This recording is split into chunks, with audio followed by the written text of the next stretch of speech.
দেখো আরেকটা মাসি যোগ অবসান করতে কোথায় গেছে? কোথায়? কলকাতায় স্টেশনে তো ঘুরতে যেত এগুলো। আর একটা মাসি, হ্যাঁ তোমাদের এখানে থাকে।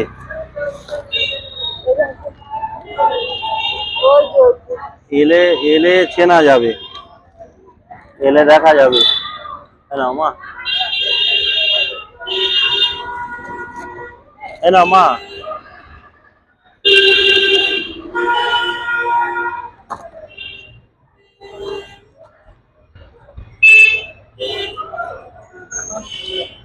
হ্যাঁ মা নাও।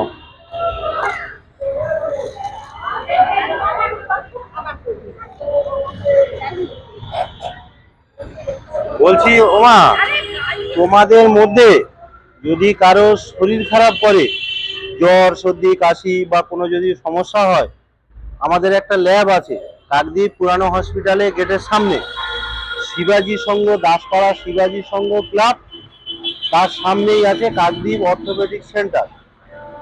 এই হাঁটু যন্ত্রণা, ঘাড়ে ব্যথা, পিঠে ব্যথা, কোমরে ব্যথা যদি সমস্যা হয় আমাদের ওখানে চলে আসবে, আমরা ডাক্তার দেখিয়ে দেবো, বিনা পয়সায় ওষুধও দেবো। এখান থেকে উনি চলে আসবে, ঠিক আছে?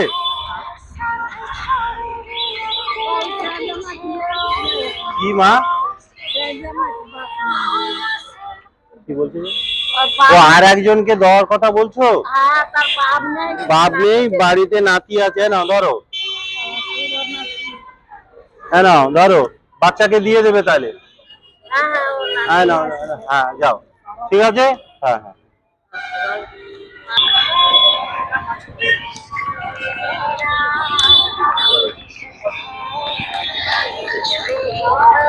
না বাবু,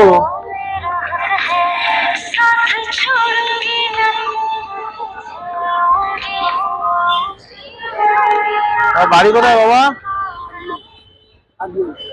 আজমির। 7 মাইলে?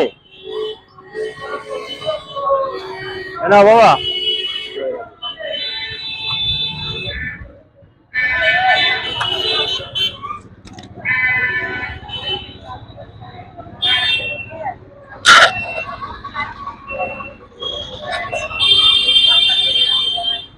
বাড়ি কোথায় বাবা?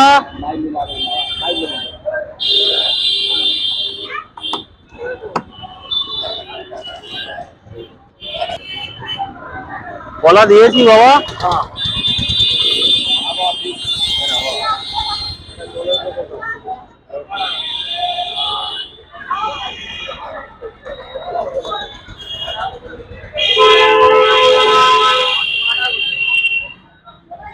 শোনো কি বলছি, শোনো বলছি, তোমাদের যদি কোনো সময় কোনো শরীর খারাপ করে, জ্বর সর্দি কাশি, হয় হাঁটুতে ব্যথা হচ্ছে, ঘাড়ে ব্যথা, কোমরে ব্যথা, আমাদের ডাক্তারের চেম্বার আছে। চেম্বারটা হচ্ছে কাকদ্বীপ পুরানো হসপিটালের গেট, ওখান থেকে একটু দাসপাড়ার দিকে আগিয়ে যাবে, গেলে কাকদ্বীপ শিবাজি সংঘ ক্লাব, তার একদম সামনে কাকদ্বীপ অর্থোপেডিক সেন্টার।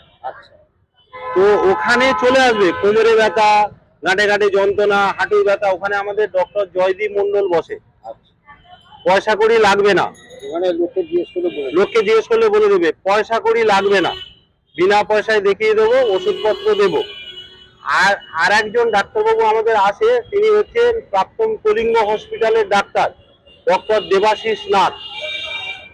আচ্ছা, আগে গেলে মানে যেখানে কালী পূজা হয় অত দূর যেতে হবে না, আরো এদিকে এই হসপিটালটা পাঁচিলটা শেষ করলেই কাকদ্বীপ অর্থোপেডিক সেন্টার, শিবাজি সংঘ ক্লাব বলবে। আচ্ছা, শিবাজি সংঘ ক্লাব, শিবাজি সংঘ ক্লাব ক্লাব, ওখানে যাবে। কলিঙ্গ হসপিটালের ডাক্তার আছে, আচ্ছা, ডক্টর দেবাশিস নাথ, কলিঙ্গ, হ্যাঁ উড়িষ্যার কলিঙ্গ হসপিটালের ডাক্তার দেবাশিস নাথ। আচ্ছা, বিনা পয়সায় দেখিয়ে দেবো, কোনো ভিজিট পত্র লাগবে না। ঠিক আছে, চলে আসবে বাবা, যাবো, ঠিক আছে, বলে গেলেন যাবো, একদম একদম আসবে, একদম একদম। নমস্কার।